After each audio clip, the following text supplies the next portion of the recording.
Vikingetiden er en lang periode, som strakte sig fra ca. 800 til 1050. Der er stadig mange uenigheder om de præcise årstal og deres begivenheder, da arkæologiske fund ikke kan forklare alt, hvad vi ved om vikingetiden. I vikingetiden der betød familien og slægten meget. I familien var magten meget lille fordelt, og kvinder var ikke specielt undertrykt.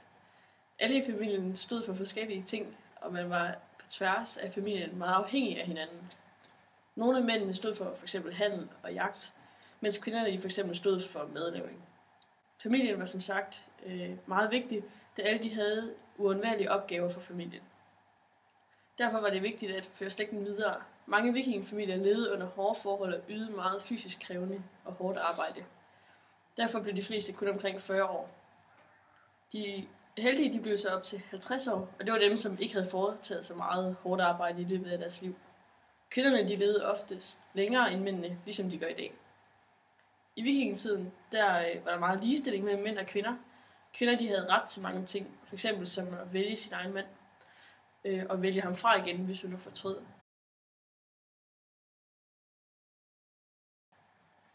Kvinder de havde meget ansvar, når mænd de drog på togter.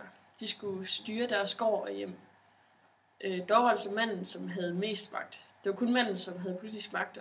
Så allerede i vikingetiden havde man altså en magtfordeling, hvor mænd de fik lov til at være medbestemmende i forskellige sager. Vikingskibet spillede en enorm rolle i vikingetiden. Med skibet kunne de sejle rundt, og skibene var store og robuste. Skibene de var vikingernes stolthed og repræsenterede dem.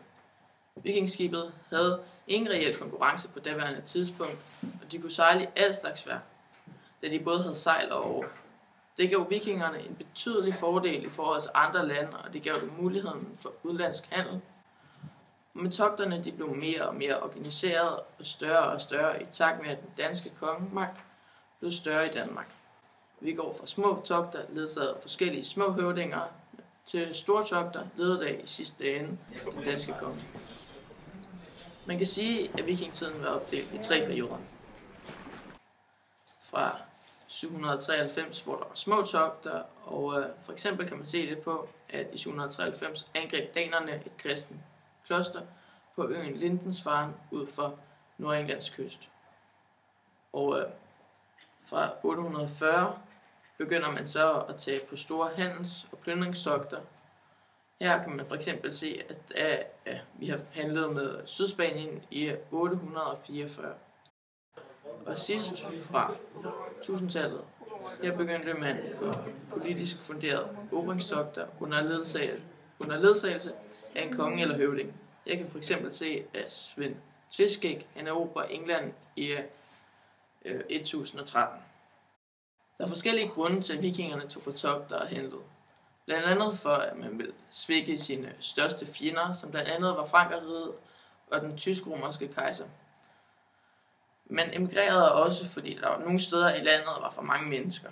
Og samtidig så havde handelsorienterede købmænd øjnene op for det nye marked, og samtidig så var der også en religiøs martyrforestilling og maskulint ideal om, at man tilstræbte en plads i Valhalla gennem døden i kamp. England og Danmark. Efter danernes angreb på Lindisfarne i 793 fik de blod på tanden, da de fandt store rigdomme, som var let at stjæle uden beskyttelse. I takt med danernes stadig større plyndringstogter i 835 og nedslagningen af kristne munke var danerne ikke populære ved de engelske konger. Store dele af England var regeret af en konge, men da de skiftende kongemagter i England var meget svage, blev der ikke gjort meget ved danernes angreb i England indtil 850, hvor togter intensiverede i både størrelse og antal. De mange succesfulde angreb og tanken om jord og lette råd gjorde, at vikingerne begyndte at overvintre fra omkring år 850. Derfra begyndte vikingerne decideret at overtage jordområderne og havde i 870 overtaget områderne Antilia, Northumbria og Mercia. Vikingerne kiggede mod Wessex i det sydlige England, men større modstand gjorde, at det blev aftalt en traktat, der gjorde, at vikingerne fik den ene halvdel, og kongen af Wessex fik den anden halvdel af England. Danernes del hed Danelag. Efter en periode efter aftalen med nogenlunde fred, begyndte en ny stribe angreb mod de engelske byer og klostre i slutningen af 900-tallet. Disse nye angreb var med ledelse af blandt andet den danske konge Svend Tveskæg. Det skete først og fremmest, fordi Danmark i løbet af 900-tallet blev et samlet rige, og den stærkere magt kunne koordinere angreb i langt større intense, da man nu havde hele Danmarks vikinger.